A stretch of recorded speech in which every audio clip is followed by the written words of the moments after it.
At number 10, we have the Flatwoods Monster, aka Green Monster. So this being has been seen in Flatwoods, West Virginia, and gave it the moniker Home of the Green Monster. It's a 10-foot Frankenstein-like monster in the hills above Flatwoods. It's described as 10 feet tall with a blood-red body and a green face that seems to glow. It was hard to tell by witnesses at the time because of dense mist, but it may also have claws for hands. It was also accompanied by a noxious odor. Now those that saw it were aged between 10 and 17 and were terrified and ran for their lives. The dog that was with them was frightened too with the tail between their legs. Now some say the creature may have come from a UFO that was sighted 5 months before this sighting, and locals who believe say the red-eyed creature could eat people alive and that they better watch out. So, ooh, maybe. Looks very futuristic and scientific if you ask me. At number 9, we have Aswang. Aswang is a name given to various shape-shifting evil spirits in Filipino folklore. People say it stalks prey in the small, rural towns of the Philippines. It is a nocturnal hunter, specifically. During the night, they find prey and prefer children and pregnant women. They appear as regular townspeople by day. An Aswang may have reclusive habits or magical abilities, including the ability to shapeshift into dogs or pigs. They may also walk with their feet backwards, so that's something to look out for. Also, they have a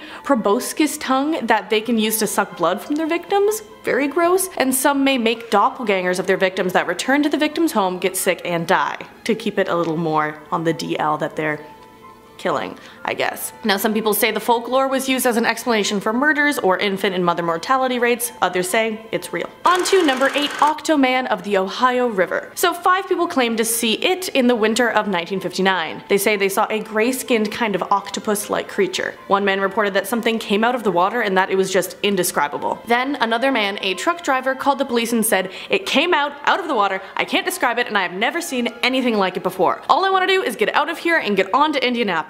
Okay. The police didn't seem to take it seriously, but anyone who reported it, they were shaken by it. Around the time these reports were popping up, lights that ran down 2 separate sides of a street on 2 different circuits went out, and authorities couldn't figure out why. So some people say that this Octoman might have triggered that. And then a man described only as a scientist in the news allegedly saw a large hulking creature along the rail of the bridge they were crossing. The description: strange grayish creature with a lopsided chest, ugly tentacles, and rolls of fat running horizontally over a bald head. So let me know if you see that description in the Ohio River.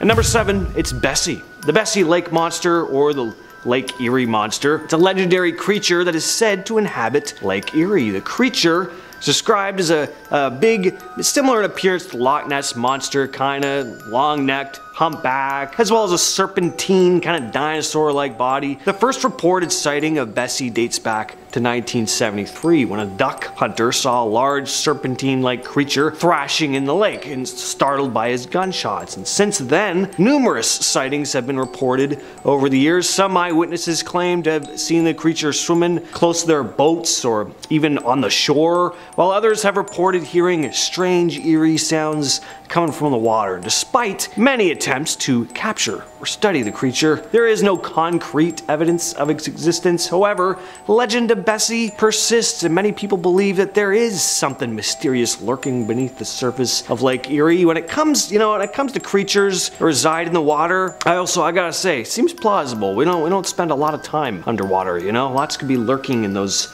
murky depths. You never know. Number 6, Mothman of Gallia County. Most of us have probably heard of the infamous Mothman. Large, winged, glowing red eyes. It was first reported in West Virginia in 1966, but one of the most famous sightings of this large flying insect was over the Silver Bridge that connected Point Pleasant, West Virginia to the village of Gallipolis, Ohio. I'm not sure if I'm pronouncing that right, but I think it's Gallipolis. This sighting happened just a year after the first reported Mothman sighting, and right around the time when the creature was spotted on the Silver Bridge, it collapsed. And some still believe that this mysterious cryptid was the one responsible. There have also been reported Mothman sightings before other big disasters, which has led some to speculate as to whether Mothman is a bad omen or if it is simply appears as kind of like a warning of impending doom, bad or good. Orange eyes. Now, this is a Sasquatch type creature that could very well be the same type of creature as a couple others we'll be discussing on the list. There are many Sasquatch variations seen throughout Ohio, but This one is famous for, as you could probably imagine, it's got these glowing orange eyes. There have been reports of strange creatures with orange eyes lurking in Ohio, said to reside in the Riverside Cemetery before moving to the woods by Mill Lake. Witnesses described the creature as resembling a large bipedal humanoid with a muscular build and a hunched posture. Its eyes, once again, seem to emit an otherworldly glow. The creature is reportedly very fast and agile and has been known to vanish into thin air when pursued. Some locals believe that Orange Eyes is a Bigfoot type creature, but there are also those theories that maybe a kind of supernatural being or extraterrestrial entity as well. At number 4, we have Dogman. Most Dogman reports come out of Michigan, but there have been sightings in Ohio as well. According to witnesses, the Dogman is a bipedal, wolf-like creature that stands between 6 and 7 feet tall with a muscular build and a snarling dog-like face. The first reported sightings of the Dogman in Ohio occurred in the late 1980s. Since then, there have been numerous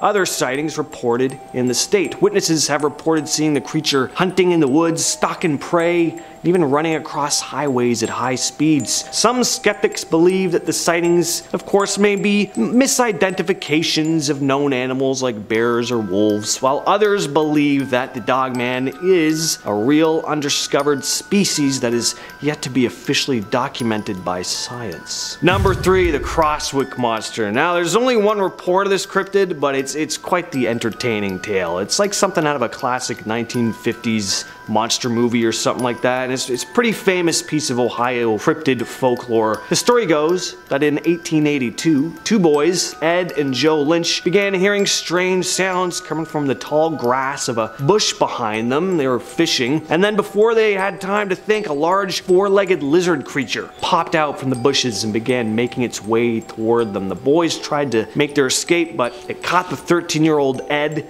in its mouth and began dragging him towards a large hollowed-out tree. 3 men had heard the boys screaming and managed to make it to Ed's aid before he was pulled into the tree, although he was badly injured. A group of about 60 men were formed, armed with axes and clubs, and they tried to slay the beast, but the creature managed to escape, actually standing on its hind legs at one point. Pretty horrifying. The group chased the creature, which retreated into a hole under a large hill of rocks. The creature was never seen again. Described as black and white in color and roughly 12 feet in length. Number 2, the Minerva Monster. This has to be one of the most famous Sasquatch sightings in Ohio. In August of 1978, in the village of Minerva, the first sighting of the creature was reported by the Caton family, who'd seen a large hairy creature in the gravel pit outside of their property, looking to be about 300 pounds. Soon became known as the Minerva Monster and terrorized the Caton family on more than one occasion. They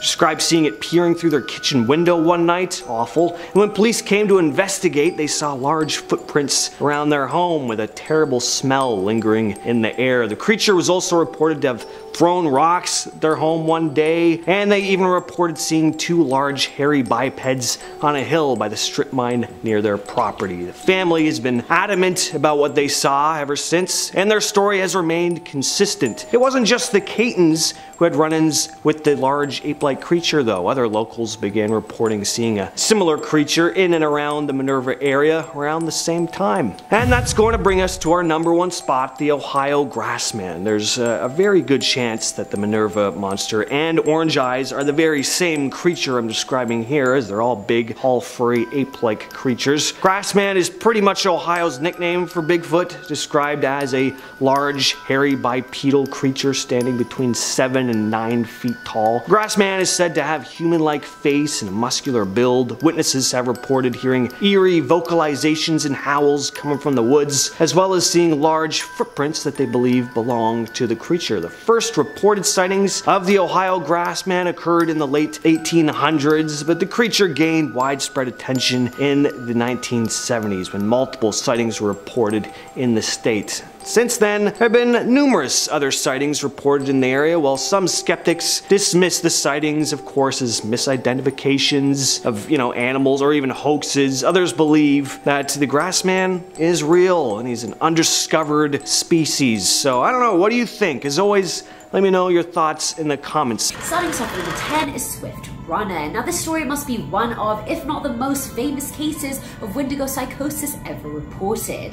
Plains Cree trapper Swift Runner was a First Nations man from Alberta, and in the winter of 1878, Swift's family was starving. His oldest son ended up dying shortly after from starvation, and shortly after that, out of nowhere, Swift killed and ate his wife and 5 children. Now Swift was not a cannibal. He only lived 25 miles away from Hudson's Bay emergency food supplies, so if he was truly that hungry, he would have just done the trek and gotten the food. It was later revealed that he was suffering from Wendigo psychosis, and he was executed after his confession, in which he said he was possessed by a Wendigo spirit during his killing spree. Imagine being so scared of becoming this cannibalistic monster that your paranoia and fear are the very things that turn you into it.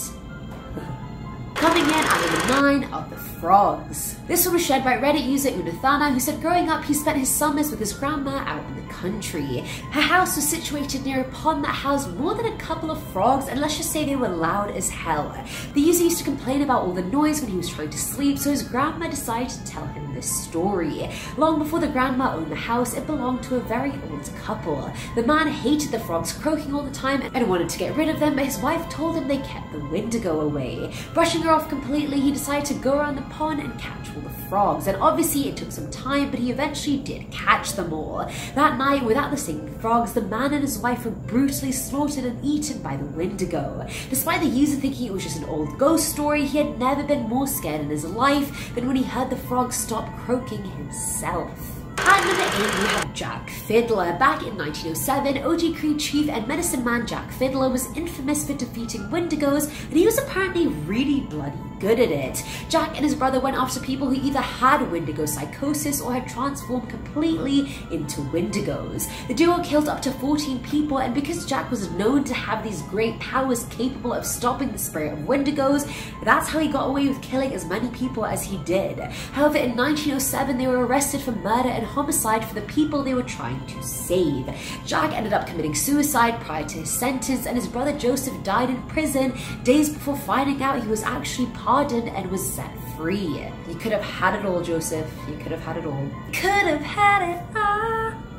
From Skinwalkers to Skinwalker Ranch, up next at number 7. Some weird things have been happening at the so-called Skinwalker Ranch in Utah. Native Americans in the area truly believe that the area is plagued and cursed by evil spirits, and well, they might actually be right. The ranch became notorious in the media when the Sherman family spoke out about their experience living there in the 1990s. Their stories involved strange lights, ghostly apparitions, and the tale of an invincible wolf that I found particularly interesting. It seems that the Sherman family came across what seemed like a friendly wolf. So friendly, it approached them from time to time. Sadly though, the wolf could not be trusted. It killed a number of their cattle, which are expensive to come by. Now this prompted the head of the Sherman family to shoot it with a .375 Magnum. Nothing. It was struck again. Nothing. The wolf was shot several times more, but it simply walked away. Was this an encounter with a real-life skinwalker? Maybe. Coming in at number 6, we have stick people. Beware the stick people. While they may seem like cheeky pests, they're actually pretty malicious when threatened. The stick people are a legend from the Salish who live in British Columbia. They believe that in the woods there are a tribe of mystical people, stick people. They're a lot like other native tribes, but they're very elusive and they have mystical powers. They communicate by using bird and animal sounds. In the woods, it is said that they will disorientate wanderers with mind control powers. Tricksters, sure. The stick people are said to enter villages at night and mess with tribes, stealing their nets, eating their food,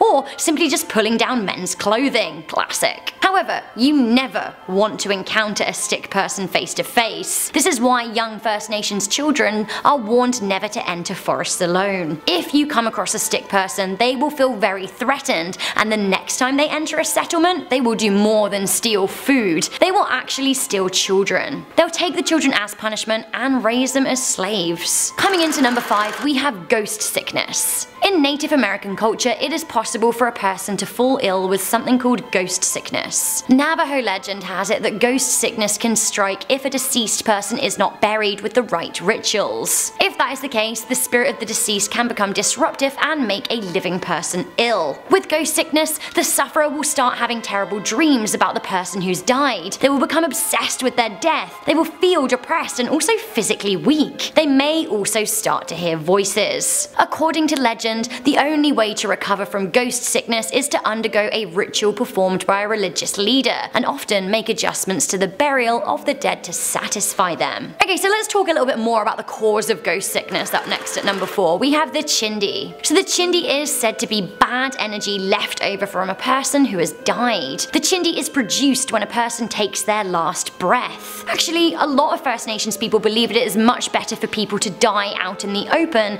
as it leaves more space for the chindi to disperse. Dying inside a house practically dooms that building to being haunted forever. The Navajo are so wary of invoking chindi that will actually get rid of a deceased person's possessions. Even saying a deceased person's name is a certain way to summon their bad energy. Just don't do it. Coming into number 3, we have the legend of the dust devils. Navajo people are watchful and wary of dust. Why? Well, because they're actually spirits interacting with the land in the form of a little whirlwind. Whether it's benevolent or malevolent depends on the direction the dust or dirt is spinning. In Navajo folklore, if you see dust spinning in a clockwise direction, everything's fine. But if it spins counterclockwise, well, you better have your wits about you, as you are in the presence of an evil entity. Giant disembodied heads, anyone?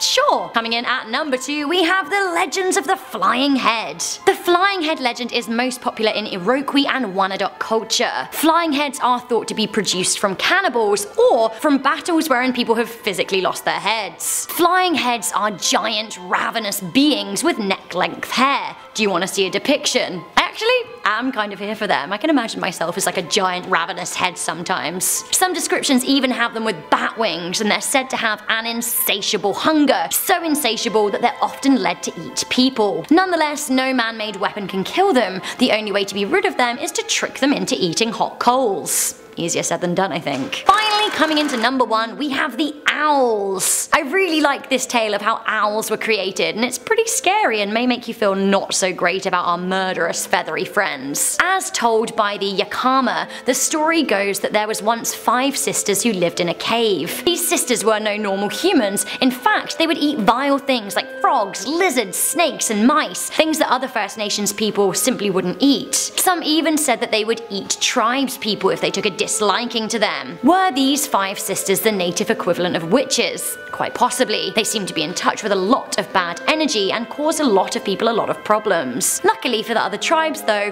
one by one the women died. Finally, everybody breathed a sigh of relief as the final sister drowned. You would think that would have been the end of it, but no. From one of her eyes, it is said that all owls were created. Sure, because owls. Now when you see owls, apparently they are a small part of the evil 5th sister, part of her soul that's always watching and waiting. But for what? Owls. Who knew? And we're starting off this list today with the Werewolf of Defiance. It's the summer of 1972. 2 railroad workers were hard at work on the Norfolk and Western Railway when all of a sudden, one of them, Ted Davis, looked up to see a large wolf-like creature with a wooden board grasped between its paws, which it then whacked the man in the shoulder with before turning off into the bushes to run away like a coward. 5 days later, Ted and his coworker Tom Jones returned to the railway for another day's work, hoping they wouldn't be seeing the big furry monster again. Only they did. Only this time it was a bit of a safe distance away. Not that I'd ever feel a safe distance away from a werewolf, but that's just me. And then they reported the sightings to the police. Right around this time, more and more Wolfman sightings began piling in, and locals began to panic about the potential of being mauled by a 6-foot-tall werewolf. Imagine actually like feeling that was a possibility. Like you're heading out of the grocery store and you're like, damn, like really hope I don't run into a lycanthrope today. That's their life apparently in Ohio. Up next we have the Loveland Frog. This mysterious creature has been reported to have been sighted in Loveland, Ohio. The amphibious creature is said to resemble a bipedal frog, standing upright on its hind legs, measuring up to 4 feet tall. Not that big, but pretty big for a frog though. Got leathery skin, webbed fingers and toes, you all know how frogs look, and it's also got those iconic glowing large eyes. The first reported sighting of the Loveland Loveland Frog was in 1955, when a man claimed to have seen 3 of them on the side of the road holding some kind of strange wand-like device. Again, only in Ohio would you spot 3 large frogs practicing magic under a bridge. I really gotta visit Ohio sometimes. It just seems like such a fantastical place. Again, Narnia got nothing on Ohio. Anyway, since that initial 1955 sighting, there have been several other ones, including one by a police officer in 1972 who reported seeing a creature fitting the description of the Loveland Frog scuttling across the road and then hopping over the guardrail into the Little Miami River. Another officer even claimed to have shot at the creature, but it escaped. Some people believe the Loveland Frog is an escaped exotic pet or mutated frog, while others speculate that it is a supernatural type of creature. At number 8 on the list, we have melonheads. The melonheads are a group of cryptids that have been reported to have been sighted in various locations in Ohio, but are primarily found in the Cleveland suburb of Kirtland. These creatures are said to be small in stature, with large, bulbous heads and distorted facial features. According to legend, they were the result of an experiment gone wrong in which scientists conducted unethical experiments on orphans, resulting in the creation of these strange bobble-headed beings. Some variations of the story also claim that the melonheads are the descendants of a family who suffered from a rare genetic disorder, maybe, that caused their heads to grow abnormally large. Some even say they could be of extraterrestrial origin, which whatever they are though, I want to see one. I'm telling you, I'm coming to Ohio to go on a full cryptid scavenger hunt, and I'd better see me a weird deformed melonhead. Number 7. Gargoyle. So, you might be familiar because the term gargoyle is used in architecture, but it is also a term to describe cryptids that resemble the gargoyles we see in architecture. They are described as roughly humanoid monsters with leathery bat-like wings. They resemble the popular conceptions of demons pretty much. So a popular example of a gargoyle is the Gargoyle of Glastonbury. This gargoyle supposedly haunts researchers who try to learn too much about King Arthur. But there isn't just one gargoyle out there. One person in the States claimed to see one fly over their car. Their mom was driving and they thought they were the only one to see it, but their mom looked at them, pale as a sheet, and said, "Did you see that?" They described it as a thin, bony, lanky gray thing that was illuminated, coated in like a soft light. They said it kinda looked like a huge, starving, human-esque bat creature, and all in all, I'm just rethinking everything about the Hunchback of Notre Dame right now. Those gargoyles? What if it's based off something real? All I'm saying. All I'm saying. So some people said the possible gargoyle the last person described sounded a little bit like Mothman. So that brings us to number 6, Mothman. If you haven't heard, the Mothman is described as a 6 or 7 foot tall, dark humanoid figure with wings and bright red glowing eyes. This legend began November 1966 in Clendenin, West Virginia. The story goes that 5 men were at their local cemetery preparing a grave for burial. Then, all of a sudden, something that looked like a brown human being lifted off from some nearby trees and flew over their heads. The men were shocked. It did not appear to be a bird, but more like a man with wings. And then, a few days later, sightings kept taking place, with stories spreading around the entire region. While it has been spotted all over West Virginia, its main habitat seems to be Point Pleasant. Specifically in an area locals call the TNT area, where there have been hundreds of sightings. So now in Point Pleasant, there is a Mothman statue, Mothman Museum, and Mothman Festival. And honestly, that's just fun hype, and I want to go. So bad. But here's another man creature cryptid at number 5, Dogman. So Dogman or Dogmen is an umbrella term for an upright canine cryptid. They are mainly found stalking North American woods, as you can see by this map of reported sightings. So some describe another version of a Dogman, sometimes called a Type 3, a Sasquatch looking creature with the face of a dog. So here's one story that is similar to how many sightings of a Dogman or Dogmen go down. A man and his mom were sitting on their porch that faces an alley when it got eerily quiet. They turned their attention to where a trash can had fallen over. They thought they saw just a big dog, but it got up on its hind legs. Its height was taller than the security fence their neighbors put up. His mom went inside and he backed away slowly into his house. Now he says he won't walk anywhere at night alone. While there is a large sum of people who have reported sightings where they said they felt frightened, few sightings have resulted in actual attack or harm. And that being said, if you come across a Dogman and feel frightened, like you could be attacked, just walk away, because you just don't want to risk it.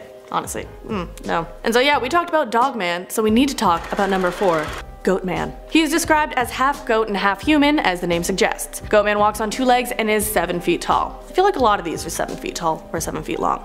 Just saying. So the story goes that a scientist was experimenting on ghosts until one experiment backfired. Then he was mutated, becoming goat-like himself. He then began attacking cars with an axe roaming the back roads of Beltsville, Maryland. He has been blamed for the deaths of countless hikers. In 1962, Goatman allegedly slaughtered 14 hikers after they went too close to his hideout. It was written, he chopped his victims to pieces while emitting screams that only the devil himself would make. Now people believe he hides out under an old bridge, waiting for his next victim. At number 3, Altamahaha. The Altamahaha is also called Alti. It is said that it was discovered by the Tama native tribe before the British English colonization. The existence of Alti has been recognized by Native Americans for centuries. It is described as 20 to 30 feet long, with a sturgeon-like body and a bony ridge on its top. Its color is gray with a whitish yellow underbelly, but it can be shown to be green. This may be for camouflaging reasons. It has front flippers but no back limbs, and it has large protruding eyes and large sharp teeth. Apparently it swims like a dolphin but has the snout of a crocodile and big bug eyes. Basically. It's located in small streams and abandoned rice fields near the Altamaha River. So it has not been said to be explicitly dangerous, but don't go near it if you see one. If it has the face of a crocodile, you can bet it has the bite of one too. And with those, you just punch it in the nose. Or like plug its nose and it can't breathe and then you'll be let go. Just tips, pro tips for crocodiles. On to number 2, the orang pendek. So the orang pendek is a mysterious ape of Sumatra, an island of western Indonesia. In the Indonesian language, orang pendek translates to short person. So it could possibly be a homogeneous, and it's believed to be an undiscovered kind of primate species, possibly. It is most commonly described by those who have seen it as a bipedal creature that stands from 2.5 to 5 feet tall. They are covered in golden, brown, or gray hair and have similar mannerisms to humans. Different than monkeys, they are also said to have human-like facial features. Witnesses have also claimed to see them ripping apart logs, akin to Captain America ripping one up. That's only what I think, it could just be ripping up that way. But let's go on, last but not least, number 1, Slide Rock Bolter. So the Slide Rock Bolter is a huge cryptid that allegedly lives in the mountains of Colorado. It has a huge head, small eyes, and a gaping mouth. It is said to look similar to a whale, with a flared tail that has enormous grabbing hooks at the end. So it was reportedly seen around the late 19th and into the 20th centuries as a popular tale among lumberjacks and miners. Also, it only lives where the slope is more than a 45-degree angle, where it hides and waits for its prey. I'm guessing it uses this angle to be able to slide towards them, as it will sit and wait until unsuspecting tourists walk by, and then it unlocks its claws and just slides towards them. Due to its size, it's said to be able to eat whole parties of tourists in just one fell swoop. Once it has caught its prey, it apparently uses its tail claws to climb back up the mountain and then rest again, waiting for the next victim. Now, skeptics say it may be a drunken lumberjack's explanation for a rock slide, but believers say it may have taken on more of a rocky look to camouflage itself nowadays, as big divots in Colorado mountains say, ooh, maybe it's there and it was sliding, eating the prey. Coming in at number 10, we have the Wendigo. The Wendigo is something that we like to talk about a lot on Life's Biggest Questions. The Wendigo is a lesson that cannibalism is never gonna end well. The legend of the Wendigo comes from the Algonquin people, which is actually relatively near to where I am here in Toronto. I've actually been to Algonquin National Park and I was scared of bears the first time I went, but the next time I will be aware of the Wendigo. The story of the Wendigo goes that once he was a lost hunter that during a particular harsh winter, and trust me they do get very cold here in Canada, got really hungry. He couldn't find anything to hunt, he couldn't find anything to eat. This continued for days, for months. His hunger became so intense that he turned to cannibalism. After eating human flesh, he became a crazed monster and continued to roam in search of his next fleshy meal. Now the Wendigo, who is 15 feet tall, looks a little like this. Ooh. The Wendigo is said to roam free in the icy plains of Canada and the northern states of the USA, like Minnesota, Illinois, and upstate New York. The legend has legs too, literally. There have been several spates of Wendigo sightings over the past 150 or so years, most notably when a number of people from the Algonquin went missing in the 20th century. The Wendigo was to blame. The Wendigo is said to lure you away from civilization to icier plains and will then eat you alive. Hard no from me to Mr. Wendigo. Stay away. Do you want to meet the Native American Voldemort? Coming in at number 9, we have the legend of Two-Face. This is a morality lesson and a scary urban legend at the very same time. The legend of Two-Face, often called Sharp Elbows or Hester Voto Kio, is about not giving attention to bad things. beings. The story is most popular among the Sioux people, and incantations can be found across a lot of First Nations groups. The story goes that the two-faced creature is a bit of an attention hog, to put it lightly. They are a nasty presence that wants you to look at them. They will do anything to get your attention, but be warned, if you give in, if you look at it,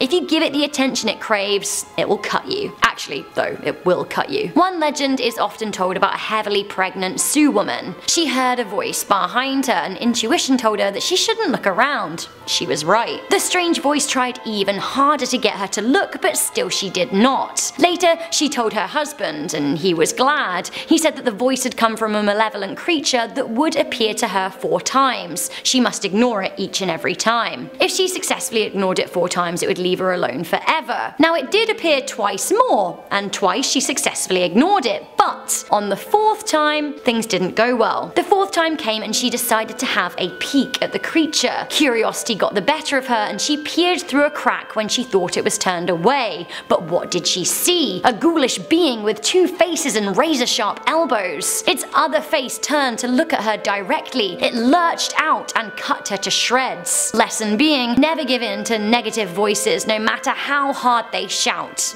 They will destroy you. Coming in at number 8, we have skinwalkers. In Navajo culture, the legend of skinwalkers is enduring. In fact, the legend is so widely perpetuated that a lot of people outside of the Native American cultures are very scared of them too. Skinwalkers are said to be witches who ascend to their superhuman powers by sacrificing/murdering a close family member. Honestly, how awful. These skinwalkers can then take the form of an animal of their choosing, but they most commonly appear as wolves, owls, coyotes, foxes, and even crows. These witches are said to be extremely dangerous, and you do not want to encounter one for fear of invoking their wrath. What will their wrath do? Straight up murder, once again. These skinwalkers are said to be most commonly found stalking deserts in California like Death Valley, the Mojave National Reserve, and Joshua Tree, so watch out. Number 7. Staying in Ohio, let's have a look at Loveland frogmen, aka Loveland lizard. So this lovely lizard or frog stands 4 feet tall.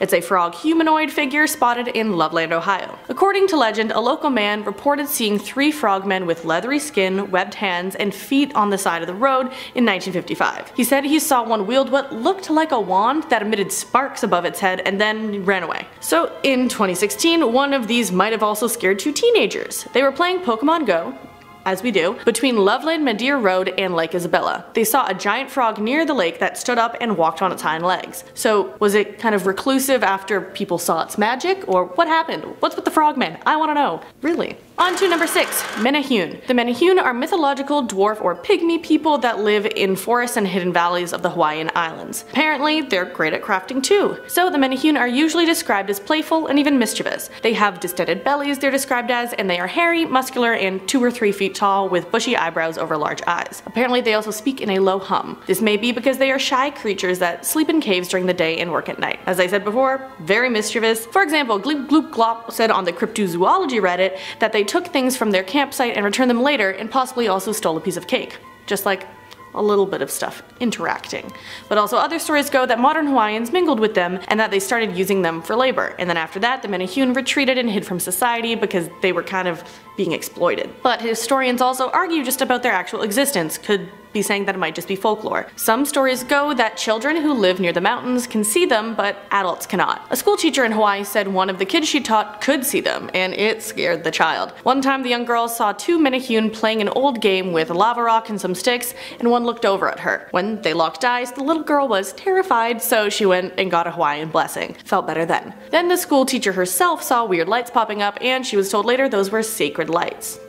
And then others also reported seeing those lights when they had Menehune, or what they thought were Menehune, interacting with them. So what's up? There's a water bottle company that is Menehune, so maybe they make good water. I don't know. But let's move on to number 5, Beast of Bray Road. So this could be a hairy humanoid creature with canine features. It was seen mainly in the 90s in Delavan and Elkhorn in Wisconsin. So local folklore called it a werewolf, but many cryptozoologists called it more of a Bigfoot because of the scientific issues associated with saying a human turns into a wolf, instead saying, no, maybe it just stays a wolf. Yeah. Also, others even just think it's more of a cryptid canine, and other names are the bearwolf and the indigenous dogman. Also, others commented it may be a black bear with sarcoptic mange. This is possible since there is a thriving black bear population in Wisconsin, although they're more common in the upper third of Wisconsin. They have an expanding population that's below, and all in all, a person would be like, oh, why is there a black bear here and why does it look kind of like a dog? Look at a picture for yourself, you'll get it. So one person's experience was when they were having a sleepover in the summer. They were playing hide and seek in the dark and saw something huge hunched over in a bush. It didn't appear to be any dog or wolf, as it was much too big to be as small as one of those. Its hind legs were thick and muscular like a man, but tapered at the abdomen and had a head like a wolf or canine. So they asked their dad, what is that scary creature? And when he tried to get a look, he had no idea either, so they all hightailed it inside. As I would too. Even if it is just a black bear with mange. Still something to be afraid of. On to number 4, Beast of Boggy Creek, another beast. And it's also known as the folk beast, or the folk monster, after the town it was reported in. In 1971, a man named Bobby Ford told the town constable that he was attacked at his house by a hairy creature that breathed heavily, had red eyes, and moved very fast. He also described it as 7 feet tall and 3 feet across at the chest. He was treated at a hospital for minor scratches and shock after his alleged attack. His wife, brother, and a hunting companion were also eyewitnesses. Other descriptions of it sound similar to a skunk ape. Those other descriptions said the folk monster smells like a mix of wet dog and skunk, which is the same alleged smell as the skunk ape. The folk monsters also said to swing its arms like a monkey, so maybe a stinky Florida ape. I mean skunk ape. Same thing. It's funny, if you look at pictures of stinky Florida ape, skunk ape comes up, so, you know. On to number 3, Manananggal. So either seen as a man-eating, blood-sucking monster or witch, this Manananggal is described as scary, hideous, and often female. It has wide eyes, long hair, and can sprout fangs and claws. Legends say it also severs its torso and sprouts bat wings to fly off and find its next prey. Its name comes from the Tagalog word tangal, which means to remove or separate. It splits its body to transform and then find its victims. Similar to the aswang, it preys on people who sleep and pregnant women. It is also said to target grooms since it may have been a woman that was left at the altar. So similar to the folklore of vampires, they are said to detest garlic and salt, and so to defeat one you simply find their weaker, lower half and sprinkle some garlic and salt on it. Just salt bay it.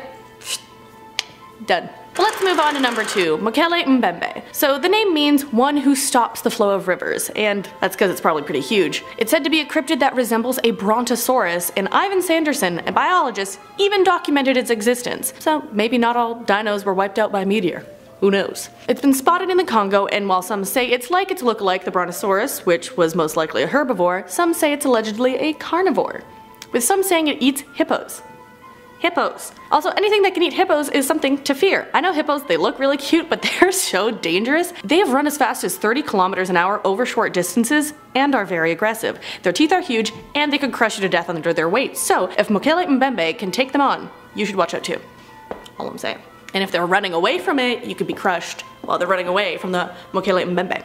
Also, it's just a fun word to say. At number 1, we have Grootslong, or Grootslong. Just roll the R. The Grootslong, also known as the Groot slang, is Afrikaans or Dutch for big snake, because it is one big snake. It is a legendary or mythological cryptid that allegedly lives in the Richtersveld in South Africa. It is said to either be a huge elephant-like creature with a serpent's tail or a humongous snake with an elephant's face and gems for eyes. Either way, very creepy. It's claimed to lure elephants into its cave, aka the Wonder Hole or the Bottomless Pit. Sound very different. So the cave is said to connect to the sea that is 40 miles away, and it's said to have many diamonds. The thing is, this beast is in there with those precious gems, so might not go for the diamonds. Some say it likes gems and explorers can bargain for their freedom by offering enough loot to the Grootslong, sorry. But either way, I'd say don't go out hunting for it, you know? Number 10, Ahool. Let's kick this list off with a certifiably pretty scary looking one. It is known as the Ahool and is native to the rainforests on the Indonesian island of Java. It is usually described as a giant bat with a wingspan of around 20 feet, or sometimes as a massive flying primate. It has large claws and black eyes and is named for the sound that it supposedly makes. The first reported reported sighting was in 1925 by a naturalist exploring a waterfall who said that the creature flew right over top of him. He then saw it again 2 years later in 1927. He was staying in a hut listening to the sounds of the forest when he saw the creature again and heard it make its distinct sound, saying it was like nothing else within the jungle. It is said to eat large fish but will also apparently attack humans. It is apparently incredibly defensive and territorial, so it will attack any large animals that trespass across its land. Number 8. Wahila. The Wahila is a giant wolf-like creature that is reported to live in Alaska and the Northwest Territories, sometimes considered to be the same animal as the saber wolf. So how is it different from a regular wolf? It is apparently much larger with a wide head and massive feet, being around 4 feet tall to the shoulder. They have apparently never been spotted in packs and prefer to live alone. People in the area say that the Wahila are spirits with supernatural powers, apparently killing people by removing their heads. Because of this, it is native to what is known as the Headless Valley. There are a few different theories about what the reported wolf on could actually be, if not a supernatural being. Some people think that it is just a massive wolf on while others think that it may be a dire wolf that managed to somehow survive past the Ice Age. Number 7. Hide Behind. The Hide Behind is a creature from American folklore, and I bet you can probably guess what it's known for. That's right, it's shockingly good looks. I'm kidding of course, though this actually could be true considering no one really knows exactly what one looks like. That's because it is actually known for its ability to hide behind things. You will be able to see it out of the corner of your eye, but if you ever try to look at it directly, it's nowhere to be found, hiding somewhere just out of view. It is said to attack people who wander the woods at night and was credited for the disappearances of many early American loggers. It will use its ability to hide to stalk behind humans unnoticed and then attack, dragging them back to its lair to eat them. Creatures that can only be seen just in the corner of your eye can be found all over the world and in many different forms of media. So next time you think you spotted a shadow moving just off to the side, be careful, because the hide behind might just be creeping up to get you. Number 6. Wampus. You may be familiar with this one for its status as a house mascot for the American Wizarding School of Ilvermorny from the Harry Potter universe, but it actually is a cryptid that has supposedly been spotted across the United States. It is also known as the Wampus Beast or Cherokee Death Cat and is described as a large panther-like creature. It is described a bit differently based on where you live in the country. In West Texas, it's said to be nocturnal and have a loud voice. In Washington, it's said to have piercing yellow eyes that can drive you insane. In Cherokee mythology, the Wampus started out as a woman who did not trust her husband. When he went out to hunt with a fellow warrior, she put on a mountain lion skin in order to spy on him. When she was found out, the medicine man cursed her to wear the skin forever, turning her into the Wampus cat. It's usually cited and blamed for killing livestock, so you may not have to worry too much about this one unless you're a chicken or a sheep, but I would still be wary. Number 5. Hodag. Alright, the back half of this list consists mainly of creatures that I picked just because they had funny sounding names. So these ones may not be the most terrifying things ever, but you may experience a small amount of humor and let out a short forceful exhale from your nose when you hear the name. First, we are heading to northern Wisconsin to meet the Hodag. In 1893, a man named Gene Shepard said that he encountered the creature in the woods. It was described as having spikes down its entire length of its body, with a fistful of needle-sharp pointed spears at the end of its tail, fangs that would rival a saber-toothed tiger, and the ability to rip out the belly of the biggest bear. He brought a group of lumbermen back into the woods to capture the creature using dynamite, bringing back what was allegedly its charred remains. Later on, he would claim that he had captured a living Hodag, though this performance was proven to have been a hoax. Number 3. Gewoggle. Now we have the Gewoggle, the official monster of Clinton County in Pennsylvania. It apparently hangs out on the hiking trails in the area, and sightings go back all the way to the 1800s. It was apparently a werewolf-like creature that could be summoned by a witch. It is 6 feet tall, shaped like a wolf, standing on its back legs. Instead of hands, it has bird claws, and its back feet are horse hooves, apparently to fool fool anyone who might try to track it. Witches would apparently summon them to harass nearby farmers who had offended them. The Gewoggle trampling crops, damaging tools, and other acts of vandalism. On the roads around the town's border, there have been multiple reports of people seeing bipedal wolves running along the side of the road. In stories, there is a man named Loop Hill Ike who would apparently help the farmers and set fire to the witches' homes. A little harsh, I think. Number 2. Snallygaster. The Snallygaster should not be confused with the Snollygoster, a totally different creature. The Snallygaster is described as a dragon-like beast that apparently hangs around Washington and Frederick County in Maryland. When German immigrants settled in the area in the 1730s, there started being reports of a half-reptile, half-bird creature terrorizing the town. It was described as being like a siren with demonic features, having a metallic beak with razor-sharp teeth. It would apparently swoop down from the sky and pick up its victims, draining them of their blood. 7-pointed stars would apparently keep it at bay, and many local barns still have the symbol painted on them. In the 1900s, reports of the creature started up again, apparently screeching like a locomotive whistle, having claws like steel hooks, and an eye in the center of its forehead. When the Smithsonian offered a reward in exchange for its hide, President Theodore Roosevelt even allegedly postponed an African safari in order to try and hunt the creature. Number 1. Squonk. Alright, this final one is definitely not that terrifying, but I absolutely love him and I have to talk about him, and if you don't love him too, then you are just incorrect. Here's your friendly reminder that the complaints department is down below, and I definitely will take your concerns to heart. The squonk is a creature that lives in the woods of Pennsylvania, first being described in the late 19th century. It is described as having wrinkly skin that doesn't fit, hanging off its body and being covered in warts. Because of this, it is incredibly ashamed of its appearance and spends most of its time crying. Do you understand why I like this guy now? He's relatable. Hunters who have tried to catch a squonk discovered that the creature is capable of just dissolving into a pool of tears and bubbles when confronted. I also hate confrontation so much that I wish I could just dissolve into a pool of tears. Starting us off with number 10 is The Thing. This one comes from Reddit user Teo2025, who's part of the Algonquin tribe from his dad's side. The user and his friends went on a camping trip to New Jersey and camped near a super old cabin in the woods. They were doing typical camping stuff like listening to music, smoking, playing games, etc. And by 1 AM, everyone was getting ready to go to bed. 2 hours later, the user woke up because of noises coming from outside. He looked outside the window to see this tall figure with glowing blue eyes just staring right at him. Now obviously at this point anyone would their pants, and so did the user. He quickly woke up his Native American friend Jack, who knew straight away that it was a Wendigo. He told everyone to get down as the thing came inside and started pacing and growling. After 10 tense minutes of this, it finally opened the cabin door and disappeared back into the night. After that, the boys could not sleep a wink because all they could hear were the screams of smaller animals coming from the woods. In the morning, they found a giant deer carcass outside the cabin, which meant they were this close to having the same fate as that deer the night before. Coming in at number 9 is Kira. Now this one was shared by Redditor Bedhead126, whose real name is Kira, and this story happened while she was on a trip to Austin.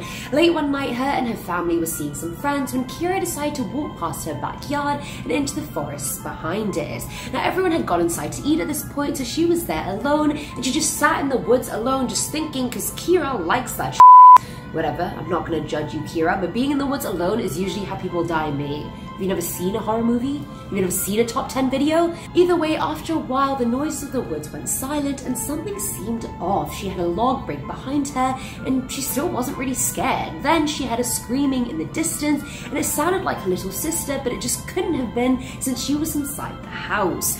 Finally, she was like, maybe it's not safe and I should go back home. So she started walking back while continuously looking over her shoulder.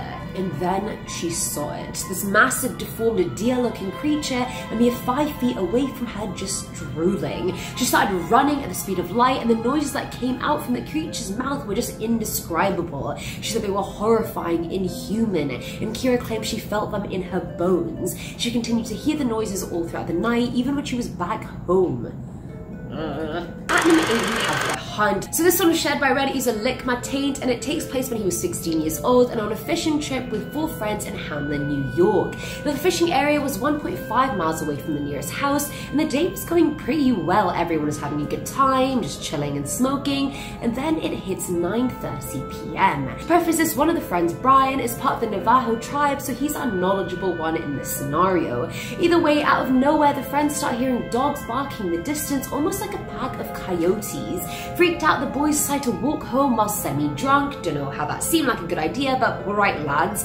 Either way, a quarter of the way back, Brian stops walking and just becomes white with fear. The user asked him what was wrong, and Brian grabbed him by the wrist and turned him towards the fields. In it, they saw these menacing pair of eyes the size of footballs looking back at them. The two decided to keep it quiet so the others wouldn't freak out, but halfway home, the pack of dogs seemed to be following them, and something in the cornfield near them was also tailing them as the cops were going down like something was in them. They finally got back to Brian's house and got a gun, because that's America, and they sat on the porch. The boys thoroughly believed that they were being hunted by Wendigo, and that's why they grabbed the gun. But I mean, this is America, so I mean, people just grab guns for no reason, right?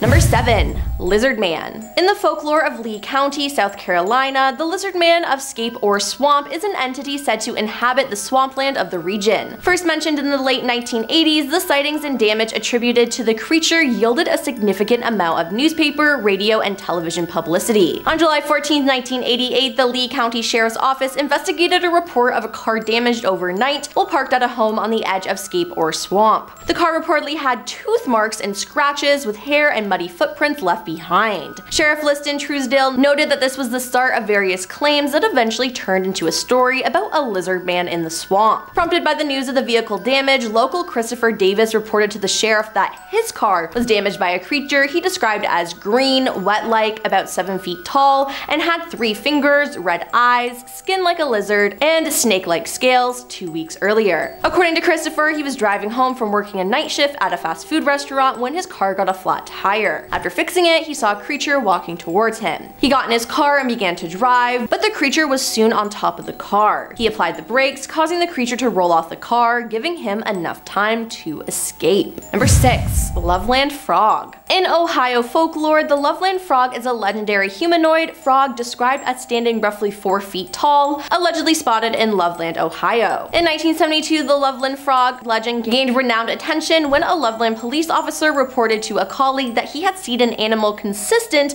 with the description of the frogman. After a reported sighting in 2016, the second officer called a news station to report that he had shot and killed the same creature some weeks after the 1972 incident and had identified it as a large iguana that was missing its tail. Now, according to various legends, the creature was first sighted by a businessman or traveling salesman driving along an unnamed road late at night in 1955, with some versions of the story specifying the month of May. In one story, the driver was heading out of a Branch Hill neighborhood when he spotted 3 figures standing erect on their hind legs along the side of the road, each 3 to 4 feet in height, with leathery skin and frog faces. In other versions of the story, the creatures were spotted under or over a poorly lit bridge, and one held a wand over its head that fired a spray of sparks. Number 5. Bat Squatch. The Bat Squatch is a flying cryptid that was allegedly seen near Mount St. Helens in the 1980s. This creature is said to have yellow eyes, a dog-like muzzle, blue fur, sharp teeth, bird-like feet, and a leathery bat-like wings that span up to 50 feet. In addition, Bat Squatch is said to be 9 feet tall and has the ability to affect car engines. In April 1994, Brian Canfield was driving in Washington's Pierce County when his truck suddenly died. He said a large creature landed in front of him that was human-like, 9 feet tall, with bat-like wings and a coat of blue fur. A possible second sighting was reported in 2009 near Mount Shasta in California. Several hikers witnessed a huge creature with leathery wings spanning 50 feet fly out of a crevice in the mountain. At first, an eyewitness described the creature as having a head similar to a pterodactyl. However, upon reconsideration, the witness claimed that it was more akin to a flying fox bat. Then, in June 2011, a man was in his yard walking his dog and said, "I saw something flying in the sky. It had bat wings, blue fur, and had a face similar to eyes growing red. It was about 9 feet tall at the least, and I watched it just fly away."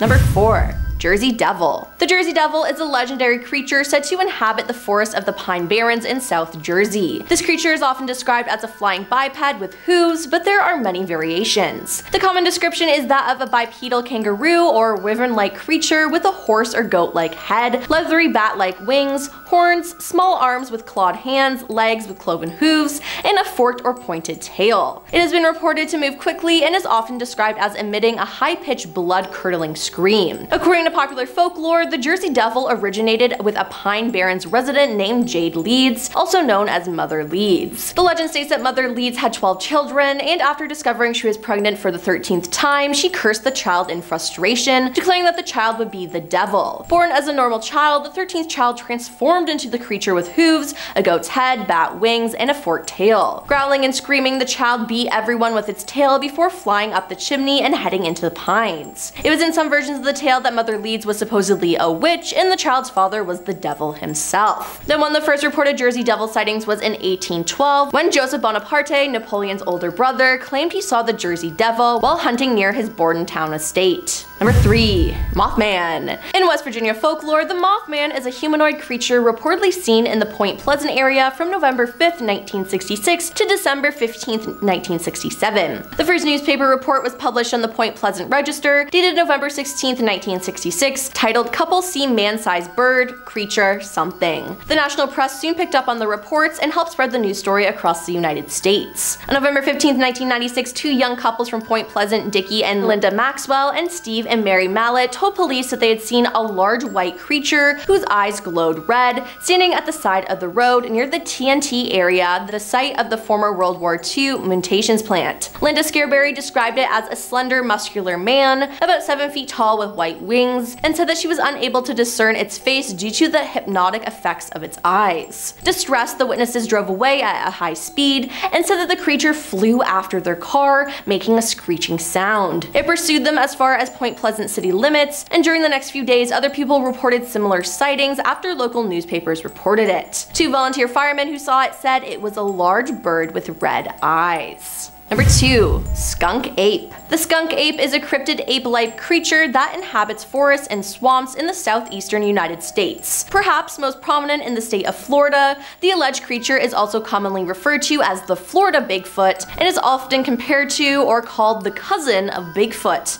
a prominent subject within North America popular culture. Now, the skunk ape is commonly described as a bipedal ape-like creature, approximately 5 to 7 feet tall and covered in malted reddish-brown hair. It is named for its foul odor, often described as being similar to a skunk. The skunk ape has been recorded as appearing in Florida, Georgia, and Alabama folklore since European settlers first occupied the region. In 1818, local newspapers reported a story that spoke of a man-sized monkey raiding food stores and stalking fishermen along the shore. And coming at number 1 is skinwalkers. In Navajo culture, a skinwalker is a type of harmful witch who has the ability to turn into, possess, or disguise themselves as an animal. According to some traditions, skinwalkers were once healers and medicine men who were corrupted by their own power and turned evil. By draping the hide of certain animals over themselves, the witch takes on the form and traits of the animal. Now, in doing so, the witch gains the animal's strength, speed, and endurance. They sometimes transform themselves into animals simply for the purpose of traversing great distances quickly. They may also transform in order to wreak havoc on others, as well as their identity will be hidden and they'll be able to escape quickly if necessary. Now, they curse people and cause great suffering and death, one Navajo writer explained. At night, their eyes grow red like hot coals. It is said that if you see the face of a skinwalker, they have to kill you. If you see one and know who it is, you will die. If you see them and you don't know them, they have to kill you to keep you from finding out who they are. Skinwalkers are also telepathically linked with each other, enhancing their coordination during hunts and fights, but allowing little or no privacy at any time. Now, they can also copy animal or human voices to lure victims to feed on. They generally copy the sound of a human that is in need of help, so make sure you don't get tricked.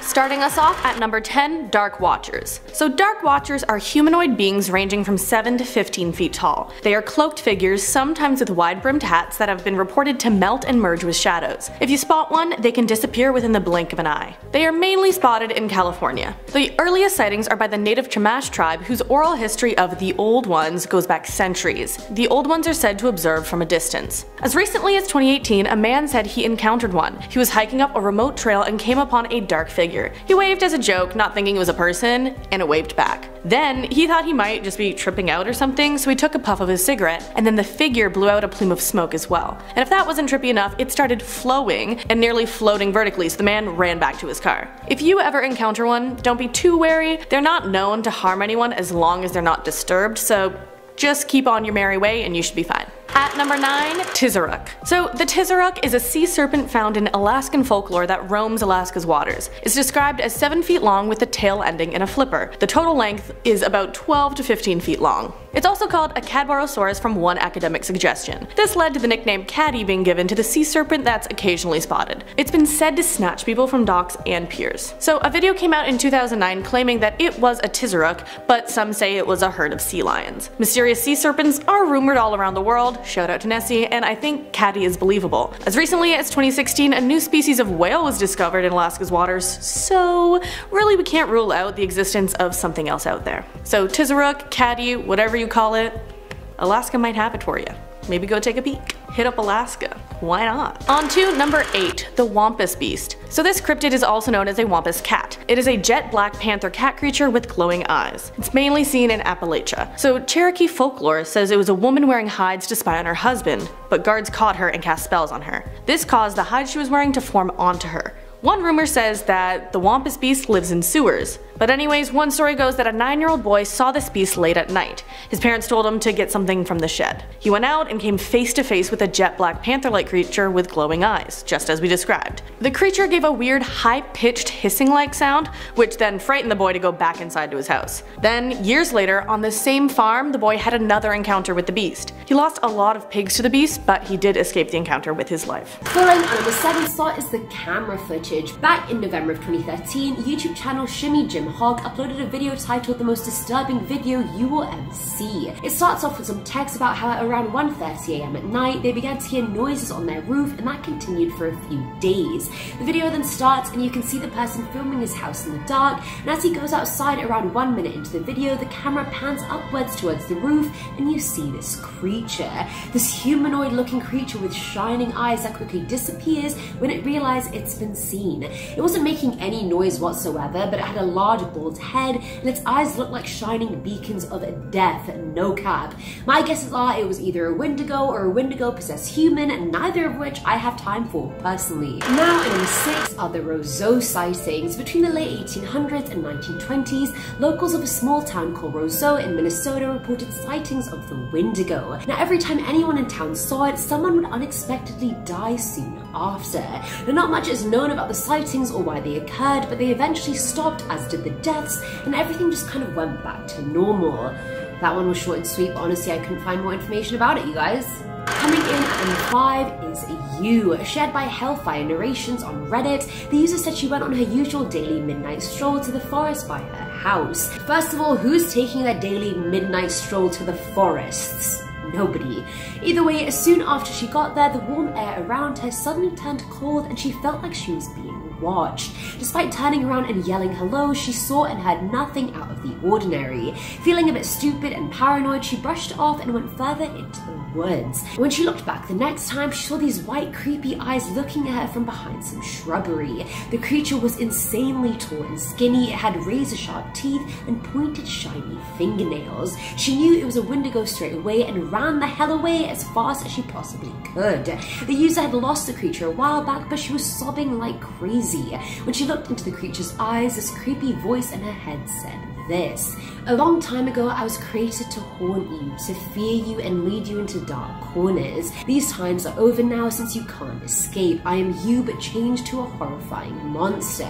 She was the Wendigo was her. She screamed at the realization, but her voice went from being shrill and human to being monstrous. At number 4 are the marks. Shared by Reddit user WubbyBubby247, one night the user and his friend decided to go biking down this dirt road that was in desperate need of major maintenance. I'm talking potholes, little fires, deep holes, and so on. When they got to the tiny fire pit, they lit it as per usual, but they had a faint noise in the background, kind of like a disaster siren. Now the noise was getting louder and louder and sounded like it was coming towards the boys, but the direction of the sound was also the only way back home. The boys started running in the woods that lined the dirt road, and as soon as they turned the corner, they saw it. A gigantic towering figure in the darkness just staring at them. They obviously ran the other way and finally got home not thinking much of anything. But when the boy woke up the next morning, he was freezing and had 3 long claw marks across his chest that were bleeding. His friend had woken up with the same thing. They decided to go back to the woods here and there to investigate, I don't know why, and each time they'd hear the siren and be chased out by this tall figure that was way too fast and ugly to be human. Filling on 3 Sword Are the Nightmares Part 1. This one comes from Reddit user GameWriter420, who said she had a very weird nightmare about the Wendigo when she was a kid. And mind you, she didn't even know what a Wendigo was at that age or what they even looked like. Either way, in it she was in the woods and she saw this giant creature with a deer skull for a head staring at her. Nothing happened, it was just a lot of staring back and forth and a lot of cold air. Now a few years later she had the second dream, and again she was in some foggy forest and the Wendigo was just plain staring at her. But in the third dream, the figure actually walked towards her in this forest. Its sockets were so deep and black and was breathing very weirdly and heavily. Its back was so arched that its spinal bones were sticking out, and its arms were lanky and bony with claws at the end that looked like branches. Now she just didn't understand why she kept seeing the Wendigo when there was no connection there. After some research, she found out that sightings in your dreams could mean that the creature was possessing you. Now she admitted she did become more violent over the course of a few years, but that was due to mental health, not because she was possessed by a cannibalistic spirit. Now number 2 are the Nightmares Part 2. Now this one has nothing to do with the nightmares mentioned in number 3, but it is about another nightmare, so I just decided to title them Part 1 and 2, you know, for ease. So this one, however, was shared by Reddit user Dude, who said he had a horrifying dream about a Wendigo. In it, he went back in time to see how his city looked back in the day, and it was honestly just a few houses and a massive field. I swear if I had the option to go back in time, I wouldn't be like, oh, I wonder what Dubai looked like way back when. There's historical pictures for a reason, buddy. Either way, someone warned him not to go to the woods for fear of the Wendigo, but he ignored the warning. The woods were covered in a heavy fog, which made it hard to navigate through, and the user started feeling anxious. He was about to turn back when he saw a gigantic figure right in front of him. It had antlers and was as tall as a 2-apartment house, which is no bloody joke. One minute it was there, and the next it was gone. Then he started seeing figures appear all around him, but he knew that Wendigos could make him hallucinate. Now he woke up sweating and fearful, but he couldn't stop seeing visions of distorted images in his head of people eating a lion or a zebra. He started losing control of his own sight, kind of like he was getting possessed by the Wendigo. And that's all he wrote, so I don't even know if he got fully possessed. And finally, at number 1 is The Canyon, shared by Reddit user Srosty. This story took place on March 27th of last year. Now the user was riding his bike in his neighborhood, and there's this huge canyon that's about 400 feet from his house, so obviously he made his way there. On his way up the hill, he got a whiff of something absolutely disgusting. Despite nearly vomiting, he finally made it to the top of the hill. When he turned around, he literally started crying straight away. In front of him was a 12 to 15 foot tall Wendigo that had a wolf's head and was missing skin around its spinal cord. The boy could see through its ribcage, and its legs were literally bent backwards like something out of The Exorcist. Now the Wendigo turned to face him, and it was at that moment the boy took off, narrowly escaping with his life. He claims he still cries every time he thinks about the encounter and hasn't gone biking since. Honestly, I'd be pretty scarred as well, so I wouldn't be trying to go there either, to be honest. Coming in at number 10 is the Wendigo. A Wendigo originates from a folklore of Plains and Great Lakes natives, as well as some First Nations. It's based in and around the East Coast forests of Canada, the Great Plains region of the United States, and the Great Lakes region of both the United States and Canada. Now sometimes Wendigos are described as exceptionally thin, with the skull and skeleton pushing through its ash-colored mummy-like skin. Other stories describe the Wendigo as a well-fleshed giant who gets proportionately larger the more it eats. According to other legends, the Wendigo has a pointed or animal-like ears with antlers or horns sprouting on its head. A Wendigo's eyes have been described as sunken or glowing like hot coals. Sharp and pointy teeth, extremely bad breath, and bodily odor are often traits of a Wendigo. It is usually, but not always, endowed with powers such as superhuman strength and stamina that allows it it to stalk, overpower, and devour its victims. Wendigos are usually credited with exceptional eyesight, hearing, and sense of smell. They're said to move with the speed of the wind and have the ability to walk across deep snow or even over open water without sinking. Now, it's said to invoke feelings of insatiable greed and hunger, and the desire to eat other humans, and propensity to end people's lives in those who fall under its influence. Number 9. El Chupacabra. The El Chupacabra is a legendary creature in the folklore of parts of the Americas. In 1975, a series of livestock killings in the small town of Mocha, Puerto Rico were attributed to the vampire of Mocha. Now, each of these animals were reported to have its body bled dry through a series of small circular incisions. A few months later, in August, an eyewitness reported seeing the creature in Puerto Rico, where as many as 150 farm animals and pets were reportedly killed. Now, physical descriptions of the creature vary. In Puerto Rico and in Latin America, it is generally described as a heavy creature, reptilian and alien-like, roughly the size of a small bear, and with a row of spines reaching from the neck to the base of the tail, while in southwestern United States, it is depicted as more dog-like. Shortly after the first reported incident in Puerto Rico, other animal deaths were reported in other countries, such as Argentina, Bolivia, Brazil, Chile, Colombia, Dominican Republic, El Salvador, Honduras, Mexico, Nicaragua, Panama, Peru, and the United States. Coming at number 8, we have Bigfoot. Bigfoot, also commonly referred to as Sasquatch, is an ape-like creature said to inhabit the forest of North America. North American settlers started reporting sightings during the late 1800s and into the 1900s, with the occasional finding of footprints, sporadic encounters, and even of grainy photos and videos adding to the mystery. Bigfoot is often described as a large, muscular, bipedal ape or human-like creature covered in black, dark brown,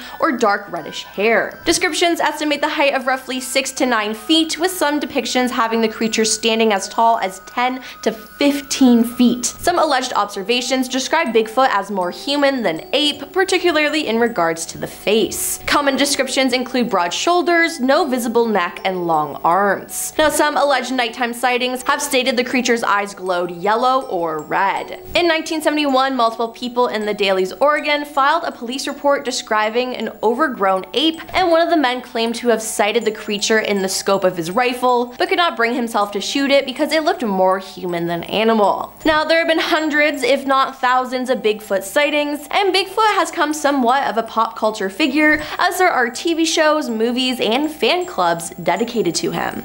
Like number 7 slot is Pet Sematary. Our Lord and Savior Stephen King has blessed us with some of the scariest stuff I've ever seen or read. His book Pet Sematary actually has a Wendigo as the thing responsible for resurrecting all the animals and humans that were interred in the Micmac Cemetery. The family just stopped using the land because they think it's gone bad or sour, but really it's the Wendigo who's behind everything. It starts infecting the minds of the characters and they start having visions of each other and wanting to kill each other, and some of them actually end up going through with it. The reanimated creatures are horribly changed. They're essentially just vessels for the Wendigos to put their spirits into and just to kill. I know this one is very fictional, but King did a lot of research into the mythical creature before writing the book, so a lot of the scary elements are factual, and that is scary as hell, even more so if you've seen the movie. Ugh, that was bad. In a good way, bad in a good way. Now, number 6 is the Texan Wendigo Part 1. Shared by Sehan Ricky from Yorktown, Texas, he said this took place on the 12th of January last year. The boy was bored as hell and had walked around his entire town that night and decided to finally go home. The route to get home had a large wooded area near it, and despite no one in town really exploring it, the boy thought it'd be a great idea to go through it that night. As he's coming up to the edge of the woods, he sees this massive 8 to 10 foot very pale figure walking away from the woods and going towards one of the houses. He decides at this point to avoid that situation altogether and goes straight into the woods, but he was just overwhelmed with this feeling of dread and this feeling of being watched. Can you imagine how scared this guy probably was? It's like 1 AM, he's in the woods, he just saw this enormous figure. I don't even know why he went into the woods to begin with, the idiot. That's like when someone in a horror movie makes a decision that you know is gonna kill them and you're just like, come on, why? You know better. You were raised better than that. Coming in at number 5 is the Texan Wendigo Part 2, and yes, it does not end there. Either way, the feeling of being watched gets worse and worse, and now he's at the point where he's looking behind him every 3 seconds, checking to make sure it's not there. Now the 5th time he does this, he sees it. This time the Wendigo is on all fours, still standing at about 5 feet tall. It had the whitest skin, almost like it had been bleached, the face was human looking, the eyes were deep pits of black, and its arms were Slender Man level long. Like, this is precisely the sight you never want to see in daylight, let alone when you're walking alone in the woods at night. The Wendigo started swaying back and forth like it was debating how it was going to pounce on the boy. He wasted no time running the hell out of those woods and eventually getting home, making sure he did not look back even once. God knows what he would have seen. I would have shot myself just thinking about the situation. I would have shot myself before I even entered the woods. I would not enter the woods. At number 4 are the Wendigo Woods Part 1. This was from traveling storyteller who shared that one summer her parents bought a new vacation home and they went to live in it for a few months. The log house was near the coast of the Atlantic Ocean and right on the US-Canadian border. Either way, when they arrived, the girl called out to her dad who was inside and asked if he could help her bring her suitcase in, and he obviously said yes. I love when dads are there just to do stuff like that. Go you dads. Either way, the dad came out the front door and all of a sudden he froze. He was looking at something behind the user and his eyes looked paralyzed with fear as his skin got paler and paler. And mind you, her dad was not a small guy by any means. He was huge himself, but somehow scared of whatever he was looking at. Within seconds, he snapped out of it and brought the suitcase inside like nothing had even happened. At dinner, the girl asked her dad what he was looking at earlier, and both parents looked like she just asked the most ridiculous question ever. Then all of a sudden, some form hit the window, shattering it, and when she looked towards the window, she saw this horrific, tall, human-like figure running away. Dun dun dun. Filling in the 3 slot are the Wendigo Woods Part 2. I mean, after all that went down, there was 100% definitely going to be an elephant in the rooms, and so now the user was like, what the hell was that? Because her parents didn't even look phased, they didn't even bat an eye, their blood pressure did not even raise. Mine is raised just telling the story.